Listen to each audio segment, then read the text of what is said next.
Hey guys, it's Chef Jose here, and I'm making for you my braised beef enchiladas with chipotle crema. Come in here, let's get to cooking.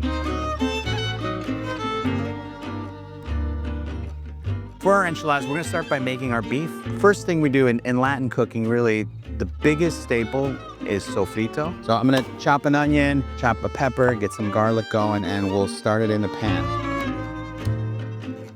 You know, every culture has their own sofrito base. Basically, it's aromatics, and again, there are many different combinations. I happen to like onions, garlic, sweet peppers, sometimes jalapeno in there for my sofrito.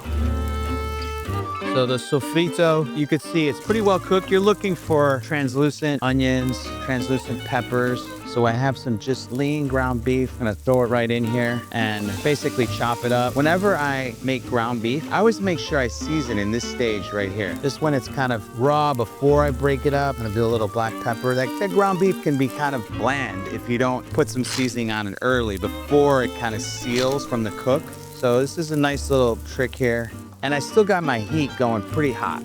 We also have here a little adobo spice. So this is a mixture of different spices. It's kind of like my JG secret sauce. It really goes in a lot of my cooking. And then I have a couple, what I would call like thickening agents of sorts and flavor agents. A little bit of tomato paste. And this is a little bit of chipotles and adobo and a little bit of ketchup too. That's a Latin grandmother's favorite pantry item as well.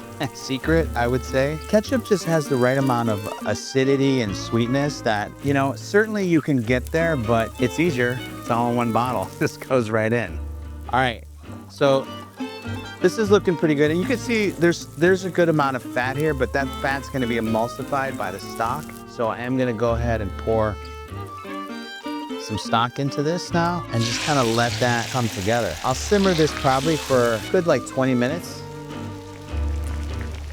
So I'll put some raisins in there. This is gonna bring a little sweetness to it. I'm gonna do a handful of olives and just some capers. When the cooking liquid evaporates to about 65 to 70% of its volume, then you're pretty much done, right? You want all that flavor to kind of go back into the beef. We're gonna make salsa roja as well. It's a charred salsa. It's onions, it's tomatoes, it's jalapenos, it's garlic, and we're gonna char all of these veggies on our griddle plate here. I'm putting them right directly on the griddle. You can broil them in an oven, you can roast them, you can put them on a grill. There are many different ways to achieve this flavor, but you do wanna get some char on these guys. The char is really what gives it its flavor.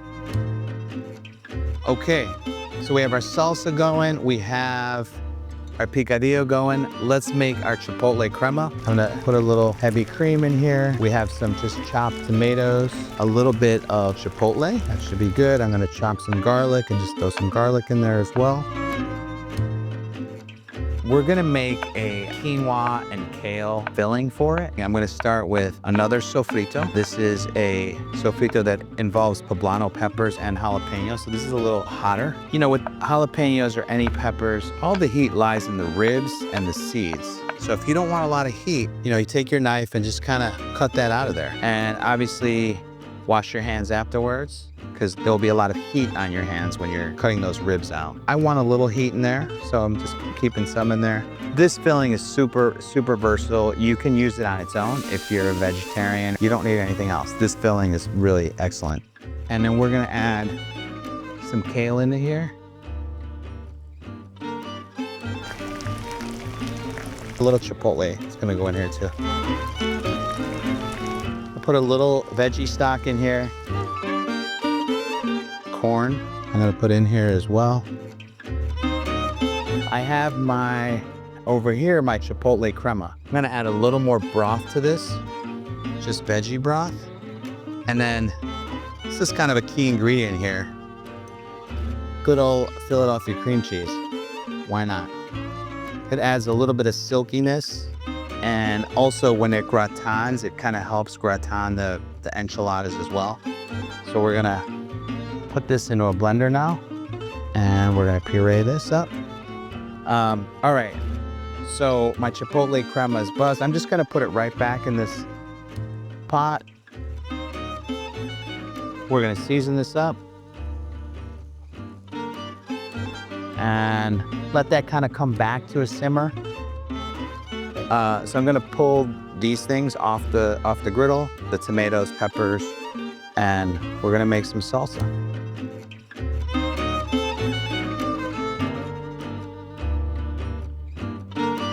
I'm gonna squeeze some fresh lime juice in there. I'm gonna put a little bit of olive oil. Not traditional, but I like it to like emulsify it a little bit. Okay, so very simple. Here's your salsa. Just gonna put it right back into the bowl. I'm also gonna chop a little bit of cilantro in there. Where we have it again, super versatile sauce. You can use this for your tacos, for your chips and salsa with guac. Really very versatile. Now, our kale mixture, the cooking part of it is done. I'm gonna add it back into a bowl here. This is just cooked tricolor quinoa. You could use any quinoa that you'd like. This is a mixture of 3 cheeses, cheddar, Oaxaca, and mozzarella. All right, so we have here, guys, we have it all. We're ready to build. One of the most important elements in the enchilada is the tortilla, the wrapper. So you have to apply some sort of heat source to it, whether it's right on the grill, whether it's in a little bit of oil, even water works. I just put these right on my flat top, and you'll see how they come back. Really nice, malleable, great for filling and stuffing. I'm gonna build these by putting a little of my quinoa, kale, and corn mixture on the bottom. So I have my braised beef here. I have my chipotle crema here. And I will do a little bit of cheese at this point too. Not too much because I'm gonna finish it with cheese again. Just a little for the initial bake. And we'll bake these 15 minutes. All right guys, so our enchiladas are out of the oven. They're nice and tight. I like to gratin them a little bit, so I broil them for a second at the end. We have here our Arroz Moros, which is a Cuban-style black bean and rice. Basically, you cook the rice in a black bean broth with beans that are just about cooked with sofrito. And then we have our beautiful enchiladas here. And I'm gonna do a little bit more sauce. I also have our salsa right here. I like to serve this on the side. People can dip in it. So we have a little bit of cotija cheese, salty cow's milk, Mexican cheese, delicious. It's gonna add the right amount of salt and cheesiness to this dish.